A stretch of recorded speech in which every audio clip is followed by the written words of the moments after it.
Ah yes, chicken cacciatori in most kitchens, a rustic Italian classic. In Russia, a thought crime. The state-issued cookbook ends at boiled buckwheat and denial there. Fun fact, somewhere in Rostov, a babushka is boiling wallpaper and calling it soup. Ha ha ha ha! Meanwhile today, we cook a dish so rich, so fragrant, it could start a quiet revolution in every kitchen from Moscow to Murmansk. I'm serving it over tasty, buttery mashed potatoes because unlike Russia, we understand what it takes to grow them here. So I have an abundance at my disposal. Let's get cracking. Step 1. Acquire real chicken. Not whatever that is in Vladivostok. Start with 1 kilogram of chicken thighs. Bone in, skin on, marbled with liberty. Not that pallid, shrink-wrapped, avian protein mystery stuff imported into Russia via donkey from Belarus.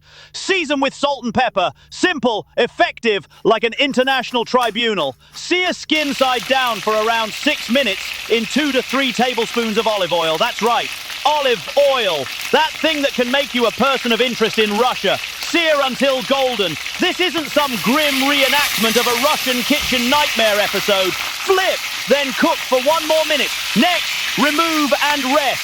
That thing that Russian soldiers read about in history books. Step 2, the sauce. A mix certainly more complex than Putin's lies. Drain all but 2 tablespoons of fat, which in Russia qualifies as a strategic reserve. Toss in 1 sliced onion, 2 sprigs of rosemary, and 2 bay leaves. Saute until your onions soften and your kitchen smells like Tuscany, capitalism, and war crimes involving basil. Clear a space in the pan. Then add anchovies. Yes, anchovies, because real food has depth. These melt away faster than a Russian regional governor during a surprise audit. Now garlic. Stir, stir, stir. Next, add mushrooms and red capsicum, because this isn't Soviet soup, it's flavor with a passport. Cook until soft, not like Russian infrastructure soft, more like emotionally vulnerable jazz solo soft. Then, tomato paste. Now, in goes the red wine, a bold Pinot Noir, the kind of thing Roskomnadzor would flag as foreign agitation. Simmer until it reduces by 75%, like Russia's international credibility. Next, add chopped tomatoes, chicken stock, oregano, salt and pepper. Now, place the chicken back into the pan, skin side up, add the lid, and then cook on low heat for 20 minutes.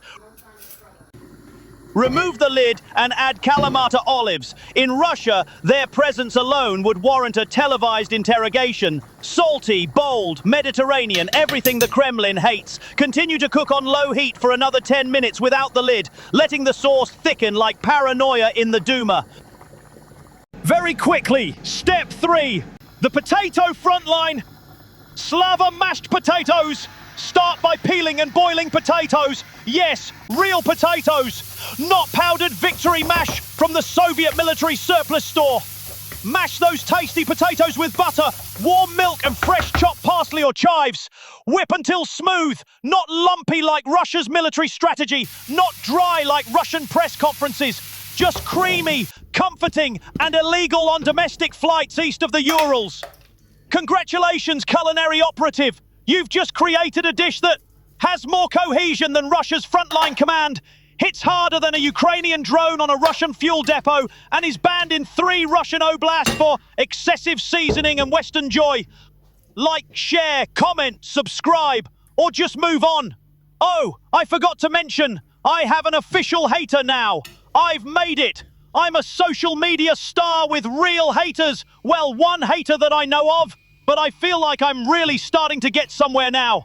Anyway, hater, here's your 15 seconds of fame.